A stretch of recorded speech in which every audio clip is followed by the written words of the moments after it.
Hello, I'm Brigantia Blackbird of the Blackbird Grimoire. Welcome to the daily forecast for Sunday, June 23rd, 2024.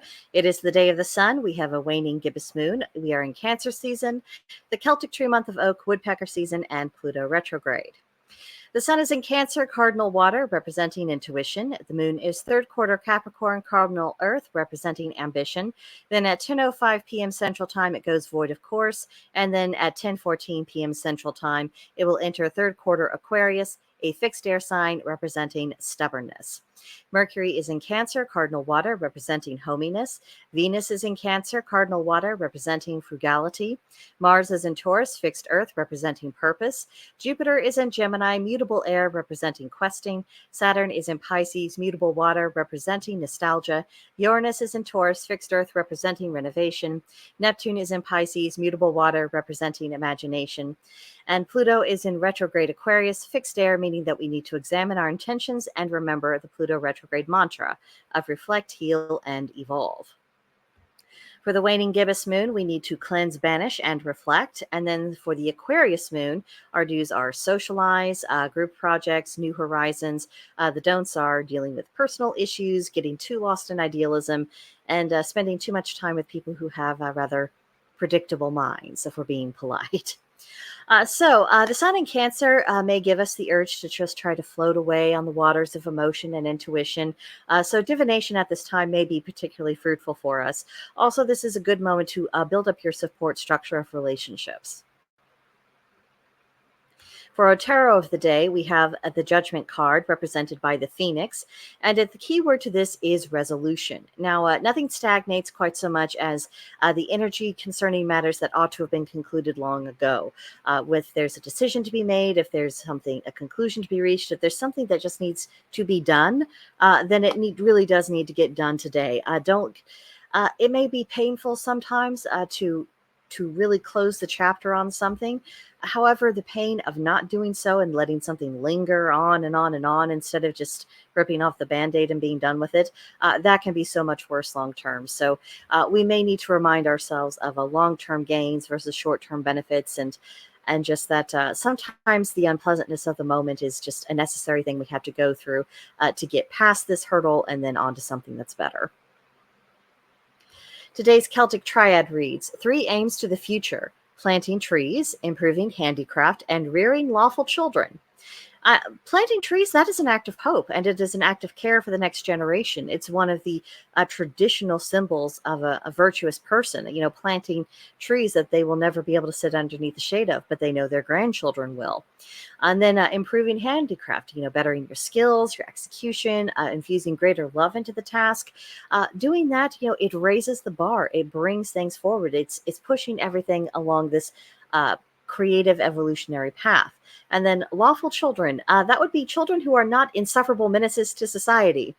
Those are in very short supply at the moment. And so parents, we are all relying upon you to rise to the occasion and to produce children who are, focused upon how to succeed in life, children who are concerned about the well-being of their families, who have a sense of community, who are, in short, they are wanting to do something that is productive rather than wailing about how unfair things are or wallowing in, oh dear, what a dreadful situation I've inherited, or all is lost, all of that stuff that just doesn't go anywhere, that stagnates things, that actually degrades a society. Yeah, if you could just avoid them being like that, that would be pretty fantastic.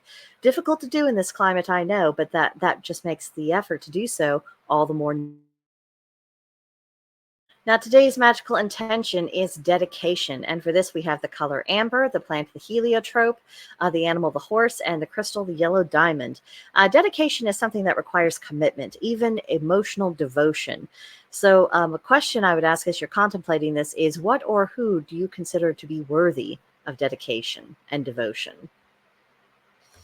And for today's pagan practice, it's Sunday, so this is the day we honor solar deities. You might work on your root chakra, learn something new about your sun sign, go on a family picnic. I mean, the weather's pretty well perfect for it. I mean, you might, depending on where you are, find a nice shade tree to be underneath, but this is the season for it. And of course, because it is Sunday, we've got to prepare for the rest of the week. Now, for today's journal prompt, you'll see I found an interesting little cartoon for you. The two types of people during summer. The first person is, I'm in my sundress and I'm dancing because I love summer. It can never be too hot. This is all fantastic. And then you have the other person who is melting. There are days when I am. I do experience this both. Summer isn't necessarily the easiest time of the year for me. I once upon a time I worked a job in a factory. It was not climate controlled.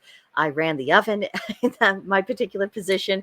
The amount of ungodly heat that I endured on a daily basis really turned me sour on summer, especially since I was working so much. There really wasn't much opportunity, just to get out, enjoy the season in a less aggressive way. Go swimming, things like that. Because I didn't have that, it really made me have a bad attitude about it. So I am trying to make a conscious effort this year to really reclaim the enjoyment that I once had in summer, that I had as a child, while acknowledging that there's still going to be days when I do feel like I am melting into a puddle of unseemly glue. It happens. And on those days, I'll be like, is it? Is it September yet? Better yet, is it October yet? Is it Samhain yet? Why am I hot? Why am I melting? Yeah, have both of those days. So no matter where you fall, I do have empathy for you in your feelings. But the heat of summer is definitely here. So the question is, do you enjoy it? Do you not enjoy it? Does this heat impact your magic? Because I got to thinking about it, especially since we're having our first little mini heat wave right now. And I have found that I've had a sense of, I don't want to say ennui, but it has been very hard to get to get my get up and go really going. I've really struggled to be productive right now. And it's just because there's something about the energy that's just saying, what you want to do is nap. What you want to do is rest. What you want to do is just read a nice book and forget about what's going on in the world. There's just a lot of that in there. So it's being I am making adjustments as far as my magical practice, because if that is the tide, then maybe there are things that I can learn about that tide, but I can only indulge it so far because I got stuff to do. Someone has to carry the daily forecast. So, I can't get too lazy, but I don't know. Just think about that. Just think about how it's impacting your spiritual practice and not just how it's impacting you physically. Do you notice a difference? Do these energies affect you in some way? Maybe it doesn't. And if it doesn't, I'd love to hear about that as well. And that brings us to the end of today's daily forecast. Do let me know what you think about all this in the comment section below. And of course, tune in tomorrow for our next edition, and I will see you guys then. But bye for now.